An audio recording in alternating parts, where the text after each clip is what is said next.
안녕하세요. 성경플러스입니다. 오늘은 예수님의 제자들의 입장에서 고난주간을 살펴보겠습니다. 고난주간 동안 예수님께서 걸어가신 길은 제자들에게 어떤 의미가 있었을까요? 고난주간은 예수님께서 예루살렘에 입성하신 날로부터 예수님이 십자가에 달리신 날까지를 의미합니다.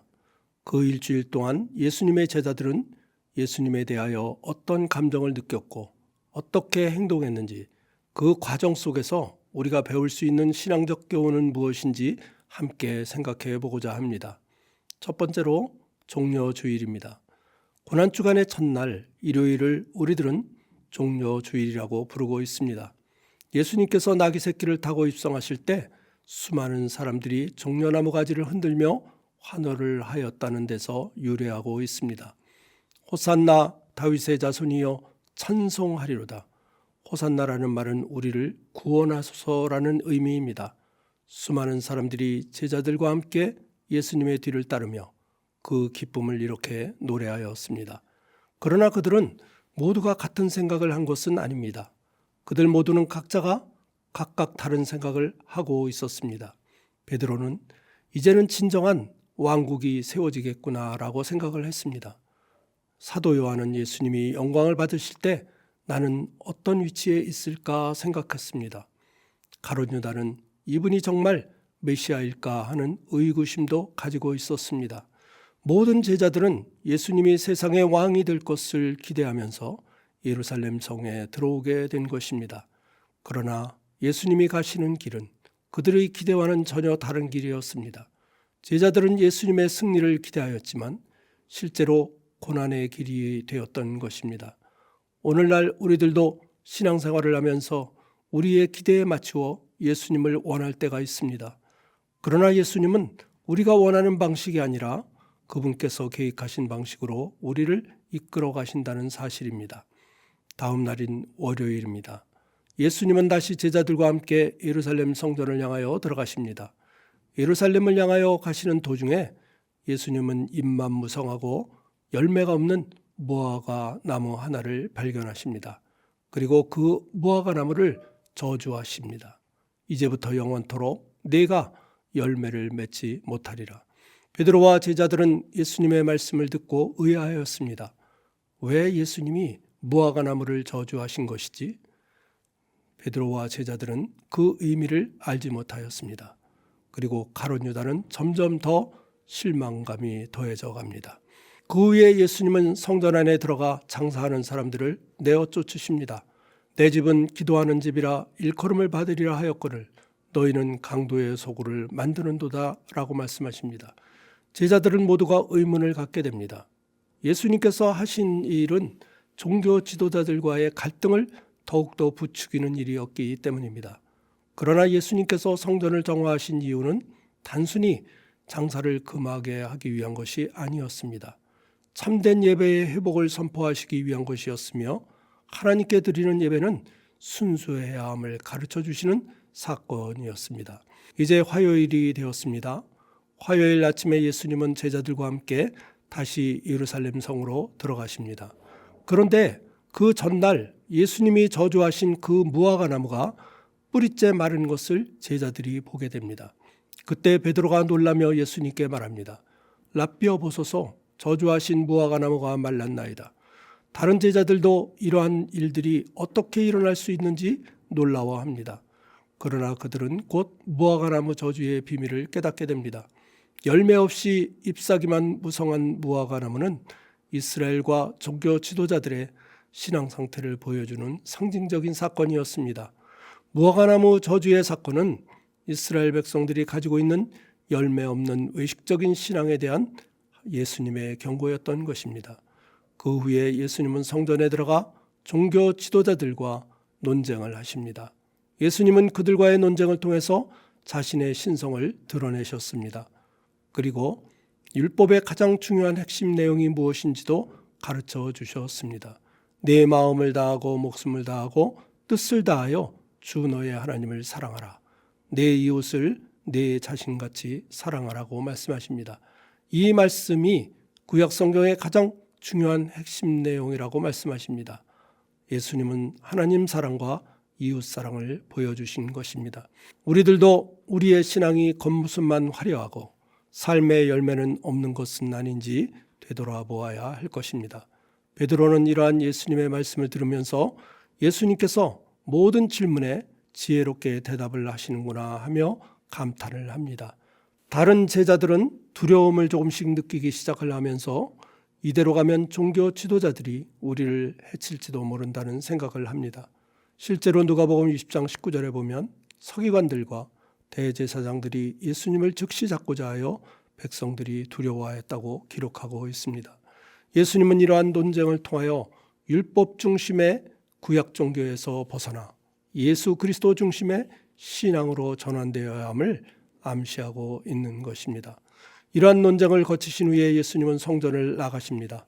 그리고 제자들에게 이러한 말씀을 또 하십니다. 내가 이 큰 건물들을 보느냐? 돌 하나도 돌 위에 남지 않고 다 무너뜨려지리라. 이 말씀은 실제로 그 예루살렘 성전이 무너질 것을 예언한 것이기도 하지만 예수님은 성전된 자기 몸을 가리켜 하신 상징적인 의미였습니다. 예수님은 곧 십자가에서 죽으실 것을 암시하신 것입니다. 그리고 예수님은 이 말씀을 다 마치시고 제자들에게 이틀이 지나면 자신이 십자가에 못 박히기 위하여 팔릴 것이라고 말씀하십니다. 이제 수요일이 되었습니다. 수요일은 침묵의 수요일이라고 부릅니다. 수요일은 예수님의 행적에 대한 기록이 없기 때문입니다. 그러나 많은 사람들은 이날을 가룟 유다가 음모를 꾸민 날로 보고 있습니다. 가룟 유다가 예수님을 넘겨주기 위해서 대제사장들과 성전 경비대장들을 만난 날, 그날이 바로 이날이 아닌가 추정하고 있는 것입니다. 이제 목요일이 되었습니다. 이날은 예수님의 유월절 만찬이 있었던 날입니다. 예수님은 유월절 만찬을 하시면서 가룟 유다가 자신을 팔 것이라고 예언을 하십니다. 또 베드로가 자신을 3번 부인할 것이라고 말씀도 하십니다. 그리고 모든 제자들이 예수님의 곁을 떠날 것이라고 말씀하십니다. 제자들은 그럴 수 없다고 하며 예수님을 결코 떠나지 않겠다고 말합니다. 그리고 자정이 넘어가 금요일이 됩니다.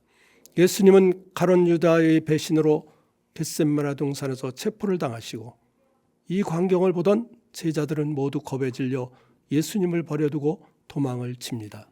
예수님께서 재판을 받으시는 동안 베드로는 3번씩이나 예수님을 모른다고 부인을 하게 됩니다. 그러나 베드로는 예수님이 하신 말씀이 생각이 나서 곧 나가 후회하며 통곡을 하고 자신의 죄를 뉘우치게 됩니다. 그리고 베드로와 모든 제자들은 그들의 호언장담에도 불구하고 두려움에 떨며 예수님의 곁을 떠나 모두 도망을 갔습니다. 그러나 사도 요한만은 예수님의 십자가 곁에서 끝까지 예수님을 지켰습니다. 요한은 예수님으로부터 어머니 마리아를 돌보라는 사명을 받게 됩니다. 가룟 유다는 나중에 후회는 하였지만 결국 회개하지 못하고 자책감의 자살로 인생을 끝내고 맙니다. 그러므로 우리들은 사도 요한처럼 어려움 속에서도 사랑과 충성으로 끝까지 예수님의 곁을 지키는 믿음을 가져야 합니다.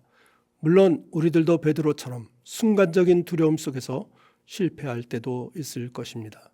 그때 우리에게 필요한 것은 철저하게 회개하는 신앙입니다. 가룟 유다처럼 후회만 하고 절망하지 말고 참된 회개로 나아가야 합니다. 그리하면 하나님께서 우리를 용서하시고 회복시켜 주실 것입니다. 참된 신앙은 십자가 앞에서 두려워하지 않고 부활의 소망을 붙잡고 끝까지 나아가는 것임을 배우게 합니다. 이제 토요일이 되었습니다. 토요일에 제자들은 어디에 있었을까요? 제자들은 두려움에 떨며 모두 한 곳에 모여 있었습니다. 문을 걸어 잠그고 그들은 불안에 떨고 있었습니다. 드디어 또다시 일요일이 되었습니다. 그날은 예수님께서 약속하신 대로 3일 만에 부활하신 주일입니다. 부활하신 예수님은 제일 먼저 막달라 마리아에게 나타나셨고 12 제자들에게도 보이셨으며 일시에 500여 성도들에게도 보이셨습니다. 제자들은 종료주일의 영광에서 출발하였지만 고난 속에서 두려움과 혼란 속에 빠지기도 하였습니다. 그들은 때로는 용기를 내기도 하였지만 때로는 의심하고 도망을 쳤으며 어떤 이는 예수님을 배신하기도 하였습니다. 그러나 예수님의 부활 이후 그들의 삶은 완전히 변화가 됩니다. 부활하신 주님을 만난 베드로는 좌절과 낙심 속에서 벗어나 주님의 새로운 사명자로 거듭나게 됩니다. 도마도 의심에서 벗어나 믿음의 사람이 됩니다.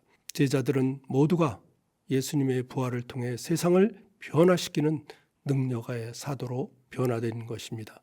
오늘날 우리들도 우리들의 기대에 맞추어 예수님을 바라볼 때가 많이 있습니다. 그러다가 어느 날 예기치 않은 고난을 만나게 될 수도 있습니다. 그래서 어떤 사람들은 두려움 속에서 떨며 의기소침해지기도 하고 어떤 사람은 오히려 예수님을 배반하고 떠나기도 합니다. 그러나 우리들은 사도 요한과 같이 예수님의 곁을 떠나지 말아야 합니다. 혹시 순간적으로 죄를 지었을지라도 베드로와 같이 회개하고 돌아와야 합니다. 그리하면 하나님께서 우리를 회복시키시며 그분의 사명자로 우리들을 사용하여 주실 것입니다. 우리 모두 고난주간을 맞이하여 우리의 삶을 한번 돌아보시기 바랍니다. 우리는 신앙의 열매를 맺고 있는가? 우리들은 예배의 본질을 지키고 있는가? 우리는 어려움 속에서도 충성스럽게 주님을 따라가고 있는가? 우리도 예수님의 제자들과 같이 연약한 존재들이지만 때로는 넘어지고 실패할 때도 있을지라도 우리 모두가 부활의 신앙을 가지고 믿음으로 다시 일어서야 할 것입니다. 그래서 우리 모두가 온전한 믿음으로 마지막 날에 그 부활의 영광의 자리에 참여하시는 모든 성도님들이 되시기를 간절히 기도합니다. 아멘.